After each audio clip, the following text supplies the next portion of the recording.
Welcome back, everyone, to the Tales from the Auditorium YouTube channel. In today's episode, we're looking at true Reddit stories submitted to the Let's Not Meet Reddit forum.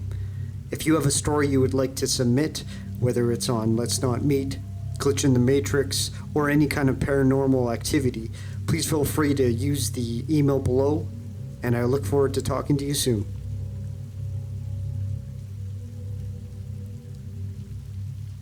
I used to be employed as a child protection worker. A report came through about a stepfather who's being abusive to his children. I was given the investigation by my team leader. When I interviewed the oldest child with the police, she had very visible physical injuries and told me exactly what had happened. I'll spare the details, but it was horrific. As the children were in his sole care, we knew that they needed to be removed immediately. We sent a team of 2 workers out to the children's school, while myself and a colleague called the stepfather into the office. I led the interview, and it was horrible. He didn't even try to deny that he had hurt his stepchild, basically saying, "That's my kid. I'll do what I want and you can't stop me." When I served him with the paperwork, he absolutely lost his mind. He was swearing and screaming and said, "If we were outside this building right now, I would effing kill you." We ended up running out of the interview room, pressing our emergency alarm, and I even had to make a police report about the whole thing. It got really messy. The next day, we had court for the children, and my manager decided I shouldn't attend due to everything that had happened the previous day. My colleague who attended told me that the man was at court and yelled several times something to the effect of, "Where's that cunt of a worker who took my kids?" I remember feeling a little freaked out, but it's not uncommon to hear things similar to this when you have to remove a child. It's understandable that emotions are very high. You build a bit of resilience working in this field, and overall I mainly felt relieved that those children had been placed with an aunt and were safe. About 2 weeks later, I had to stay back late at the office on an unrelated job. It was about 9 p.m. when I finished, and I was the only person there. I walked out the back of the building to my car. It was really dark, but when I got close, I thought I saw a shadow moving at the front of my car, just for a second, and then it was gone. I was about 20 meters away at this point, but it startled me. I stood there for a second, just looking at my car, wondering if I was just being paranoid. While staring into the darkness, I started hearing tiny rustling noises, and whether imagined or not, all of the true crime horror stories I've ever heard flashed into my mind. Safe to say, I freaked myself out and sprinted back to the building. I called my boyfriend to come and pick me up, explaining what had happened. By the time he drove up to the front doors, I'd convinced myself I was being silly and asked him to drive me around to my car. He circled around, and with the headlights shining on my car, I could very clearly see that all 4 of my tires had been slashed. I was an absolute mess that night and called the police immediately. I was pretty sure that this man was responsible, but as I hadn't seen him, I couldn't say for sure. I took a few days off and came back to a meeting with my manager, who had put together a safety plan for me and the other staff. She'd organized to have a security guard escort us to our cars and said very clearly that no one was to stay in the building after hours alone. Then, about a week later, a letter was delivered to the office addressed to me. Any mail that comes to the office goes through our reception staff. Our lovely receptionist opened it, and there was a note that said, "You're as good as dead, B-word." The words were typed and printed. She was an older woman and burst into tears when she read it. It didn't say who sent it, but I'm convinced it was the same man. Over the next few weeks, letters kept coming, each one getting longer. They addressed me as the B-word and home record, saying that I kidnap and abuse children. It was horrible, just horrible stuff. The threats in the letters were the worst. The person riding them would threaten to assault me, torture, kill, find out where I live, and to burn down the entire building. To be honest, the police were less than helpful. They basically said that, given the nature of our work, they couldn't conclusively say it was this man, although they had questioned him. To me, it all seemed like a pretty massive coincidence. I never had anything like this happen before. They did say they were talking and taking the letters very seriously and tracking down where they'd been posted from, but I never heard anything back about that. My workplace took the threats very seriously too. All of the security was bumped up across the building, and all staff completed refresher training on emergency management. One day, on the way home from work, I noticed that a car was following me. At first, I thought I was being paranoid, so I drove down a bunch of little streets, double-backed onto the same route in a way that would make absolutely no sense. Even after all that, a dark green Camry was still paced a little way behind me. I freaked out, but had already planned in my head what I was going to do in this situation. I headed straight to the police station, planning to pull right up to the front of the building and beat my horn until I had someone's attention. The second I pulled into the police station, the green Camry drove straight past and disappeared down a nearby side street. I sat there for a good 20 minutes, too scared to get out of the car in case it came back around the corner. It dawned on me that in my panic, I'd forgotten to get the license plate. That upsets me to this day. I told the police what I knew, but they told me that the man didn't have any car registered in his name. That was the final straw for me. I was a nervous wreck. I was looking around constantly at work and at home. I knew he lived relatively close to me, so I even stopped going grocery shopping in case I ran into him. I stayed on stress leave for a month and heard from colleagues that the letters kept arriving. I was very honestly ready to quit, but then COVID happened. It really changed everything. Everyone went into lockdown, and all access to the office was restricted. I started back working from home, driving a work car to and from appointments. I didn't go into the office regularly anymore, only allowed in small working groups when absolutely necessary. Over the next year, the letters slowed and eventually stopped. By the time we were allowed back in the office, there hadn't been any sign of this man for almost 7 months. About a year later, I left child protection. I don't know what happened with those children, but my hope is that they are happy and safe with their new family. And as for the man who I believe stalked and threatened me for doing my job, let's not meet ever, ever again.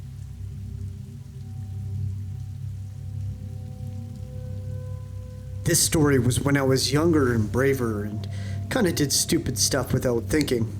It's a wild ride, and it's all true. I used to work at a pizza shop down the street from 2 p.m. until they closed. I usually didn't get off until 11 or so at night. I had a car, but was close enough to walk, so I did that most days just to save gas. This particular night, I was doing my usual thing, jamming to one of my playlists, tired, but happy to have a good job and just generally happy with the way my life was going. Up ahead, about a block from my place, I see an attractive guy in dark clothing walking, but not with a purpose really. He was taller than me, maybe 5'10", 6 feet or so, and had shaggy brown hair. The closer I got to him, the more I could tell he was really good looking. Like, even in the dark of night, I was starting to get excited. His features kind of escapes me now, but I do remember his hair and his thick eyebrows. I took an earbud out, and because I'm from a dangerous city and never really cared about stranger danger, I decided to talk to him, maybe even flirt a little. "How is your late night going?" "Oh, it's good. Just looking to get drunk." "Oh, that I can help with. I've got a mini bar at my place. I live just down the street." That was not verbatim how the conversation went. During the walk back to my place, I got no red flags from this guy. He seemed totally normal, and I was honestly thinking, wow, just through sheer luck I meet this super hunky guy, and he seems cool and fun. I was beside myself, really. So, we get to my apartment on the second floor. I jump into host mode and offered him to have a seat and make himself comfortable. The apartment is about 640 square feet, so it's very small. Except for the bathroom. You could see the rest of the apartment from any area. I head into the kitchen, and while I'm pouring drinks, I glance back over at him. It was then that I noticed the first red flag. As I was asking him questions, he was more delayed with his answers, especially more so than he just was on our walk there. It was just odd to me. I go back over to the couch, pass him his drink, and sit down next to him. "So, what do you do for work?" I asked. I'm not here for sex." He put his drink down on the table. "What do you mean? I'm not after sex either." He stands up. "What you got?" he asked me. His nice guy vernacular and friendly face are now gone. I'm having a hard time processing what he means by this. I said, "What you got?" The second I stand up, he pushes me back. I fly across the room, hitting the floor, but not hard enough to pass out or anything. I get right back up, but he's already grabbed my laptop and my work bag. As I start towards him, he cuts around me and makes his way towards the front door. I'm right behind him when he makes it outside. I manage to grab hold of him, and we tussle again in front of the door. Now I shout out, calling on help from the neighbors. It's late at night, so no one comes. I'm shouting, "Please help, I'm being robbed." The thing is, he has my laptop. It's not just any laptop. I hate to admit it, but my entire life was on that laptop at the time. Important photos that I did not have backed up, thousands of dollars in music programs, video game programming stuff for a development team I helped, really expensive software, etc. It was, in my mind, irreplaceable. I give chase down the stairs, across the dog walk park, and as I start to gain on him, we tussle again, and the only thing I can focus on is my laptop. I knew that I had to, at any cost, get my laptop back. That was absolutely all I cared about. Somehow I get a grip on my laptop. I tug at it again, and I guess he decides I'm not worth all of this struggle. He gets up and starts to take off again. I now realize he still has my work bag. It has my cell phone and wallet, which has my license, debit card, AAA card, etc. I take off towards him again, and this time he shouts back at me, "Follow me and I'll stab you again." This makes me stop in my tracks, and he gets away. Underneath a street lamp, along the sidewalk, I immediately inspect myself. Was I stabbed? No way. There's no way. Then I see blood running down my leg. I see blood on my arm, 2 places where he cut me good.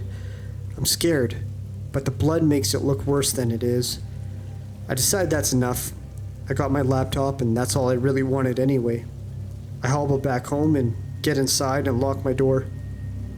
I called the cops using my neighbor's friend's phone the next day and filed a police report explaining the situation, showing the stab wounds and declining medical services. I can't afford that, and I was fine, all things considered. So all that guy got was a crappy cell phone and a wallet with like 30 or 40 bucks in it.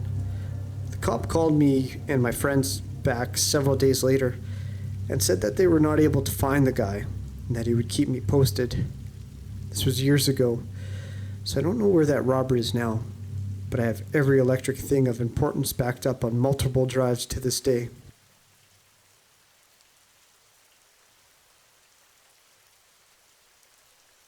I was writing this in the vent Reddit. I said to myself, this is some effed let's not meet content. So here we go. This is going to be a long one, sorry in advance. And also English is not my first language, so grammar may not be all there. For a bit of context, I need to explain how transportation works in the area where I live.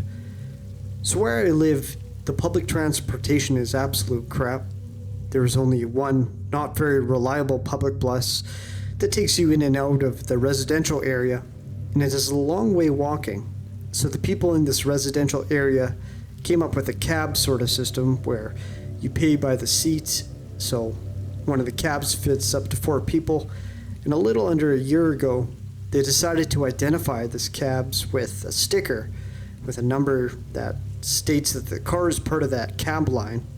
Also, the drivers have to have that ID that the cab line info has. So, onto the story. A couple of times, men have tried to give me a ride. I do my best to ignore them, but sometimes it's a little bit scary. The part of the residential area where I live is a little bit isolated, so not a lot of cars or people go through there, and I have to walk alone from my house to the cab line or bus stop. In one opportunity a couple months ago, I was walking from my house to the stop, and I was wearing headphones, so I wasn't paying that much attention. First mistake on my part. And a car pulled up over next to me. This wasn't all that strange because I've been using this cab line for a while, and a lot of drivers know me, and if they see me, they pull over, so I don't have to walk all the way to the stop. The driver said, "Hey, are you going to place of destination?" I said yes and got inside the car without checking the windshield for the ID number. Second mistake on my part. Here's where alarms started going off in my head. First, the cars in the line tend to be older cars with no AC, and this was a newer car. And when I got in, he locked the doors and turned on the AC. At this point, I finally realized this wasn't one of the cabs, but a complete stranger. He began to ask me things like my name, exactly where I lived, and other personal things. I responded very vaguely, with my heart beating really fast. I was starting to panic, so I texted a friend my location and told him to call me ASAP. At this point, we were close to the destination, and this guy was not slowing down the car, and was about to pass the stop. Then the call came through, and I started to talk to my friend like he was my boyfriend. "Hi baby, I'm almost there, just wait for me and we'll go, okay?" My friend was really confused at the time, but when the man heard my conversation, he suddenly stopped the car saying, "Sorry, I was so entertained talking to you that I almost passed the stop. Maybe we could see each other again." Here he unlocked the car and I bolted out, barely saying anything. After that day, I became more aware of my surroundings, and I tend to only get inside the cabs and the stop unless I clearly see the ID of the car. A couple of my friends said that I was overreacting, but it still scared the crap out of me. Then today comes. I was walking from my house to the stop, no headphones in this time, and when I'm halfway there, the car starts driving slowly next to me. I keep on walking, and the older man that was driving starts talking to me. "Are you Alicia's daughter? Do you live around here?" I responded, "No, I'm not," and keep on walking. He insisted, saying he was a neighbor, and that he could give me a ride. I replied again that I wasn't, and that I didn't want the ride. Mind you, my mom wasn't called that, and has been dead for over a decade, and my grandma that people sometimes confuse to be my mom is not called that either.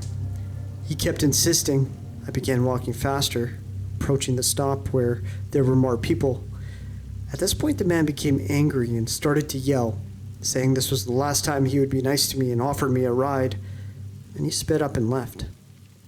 Finally, I got to the stop to get inside a cab that left me in my destination. When I got to work, I told my boss, and she said, "Thank God you keep on walking. You could have been kidnapped." Well, yeah, that was my morning. I really need a car. To both creeps that maybe wanted to kidnap me or who knows, let's not meet.